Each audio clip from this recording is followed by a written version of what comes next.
ধান চাষি বন্ধুরা আসসালামু আলাইকুম। বন্ধুরা আজকে আমরা জানবো যে ধান খেতে খোলস পচা রোগের রোগ সম্পর্কে। মূলত কথা হচ্ছে যে ধান খেতে খোলস পচা রোগ কেন আক্রমণ করে এবং কী কী কারণে খোলস পচা রোগের আক্রমণটা বৃদ্ধি পায়, তো আজকে আমরা সেটাই জানবো। তো এর পরবর্তী ভিডিওতে আমরা জানবো যে খোলস পচা রোগ আপনারা কীভাবে দমন করবেন।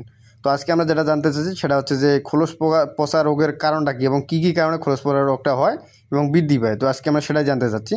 তো বিস্তারিত জানার জন্য ভিডিওটি শেষ পর্যন্ত দেখবেন এবং যারা নতুন ভিউয়ার্স আছেন তারা অবশ্যই আমাদের চ্যানেলটি সাবস্ক্রাইব করে রাখবেন। তো বন্ধুরা এখানে লক্ষ্য করেন, এই যে ধান গাছের গোড়ায় দেখেন এখানে কিন্তু খোলসগুলো পচে গেছে, মানে গাছের যে খোলসাগুলো আছে এগুলো পচন ধরে গেছে। এই যে দেখেন এগুলো কিন্তু পচে যাওয়ার মতো হয়ে শুকে গেছে। তো এগুলোর হওয়াটার প্রধান কারণ যেগুলো সেগুলো হচ্ছে আবহাওয়াজনিত কারণ এবং যেটা হচ্ছে পরিচর্যার অভাবে, এরকমটার কারণে আর কি হয়ে থাকে। তো বিশেষ করে যখন দেখবেন যে আবহাওয়া যখন একদিন বৃষ্টি হচ্ছে আবার দিনের বেলা রোদ হচ্ছে, রাতে বৃষ্টি হচ্ছে দিনের বেলা রোদ হচ্ছে, এইভাবে হওয়ার কারণে দীর্ঘক্ষণ বৃষ্টি থাকার কারণে দেখবেন যে গরম আর ঠান্ডা যে ভ্যাপসা একটা আবহাওয়া, এই ভ্যাপসা আবহাওয়ার কারণে এই যে খোলসা পচা রোগটা কিন্তু দ্রুত বৃদ্ধি পায়। কারণ হচ্ছে এটা যতই দেখবেন যে একবার গরম একবার ঠান্ডা এমনটা ভ্যাপসা হয়ে যায়, তখন দেখবেন খুব দ্রুত এরকমভাবে ছড়িয়ে যায়। এই যে দেখেন এইভাবে ঠিক এভাবে।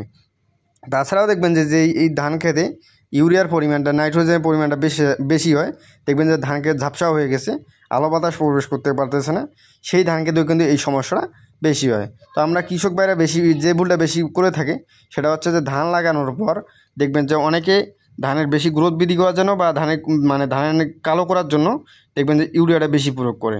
আর ইউরিয়া বেশি প্রয়োগ করার ফলে ধান দেখবেন যে একদম ঝাপসা হয়ে যাবে, পাতা বেশি হওয়ার কারণে আলো বাতাস প্রবেশ করতে পারে না। আর আলো বাতাস প্রবেশ করতে না পারলে ঠিক এমনটা হয়ে যাবে। এই গাছগুলো লক্ষ্য করেন, এই যে এই গাছগুলো, তো এই গাছগুলো যদি আপনারা পরিচর্যা করতে না পারেন, সঠিক সময়ে এই খলসা পচা রোগ দমন করতে না পারেন, তাহলে কিন্তু দেখবেন যে পরবর্তীতে যখন আপনার শীষগুলো বের হচ্ছে এই শীষগুলো কিন্তু আটকে যাবে। তার কারণ হচ্ছে আপনার যে শীষগুলো যেই জায়গাতে বের হবে সেই জায়গাটায় কিন্তু এই পচনটা আক্রমণ করবে এবং পরবর্তীতে সেই জায়গাগুলোতে শীষ আটক হয়ে যাবে।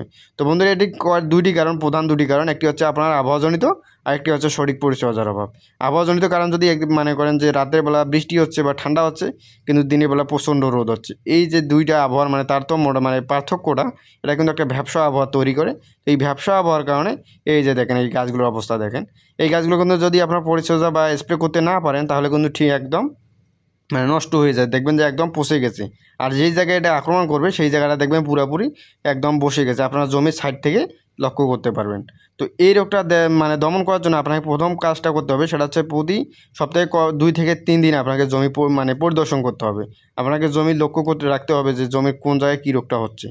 তো বন্ধুরা এই জিনিসটা বুঝতে পারলে আপনার জমির সঠিক ফলনটা পাবেন। তো আজকে পর্যন্ত সবাই ভালো থাকবেন, আসসালামু আলাইকুম।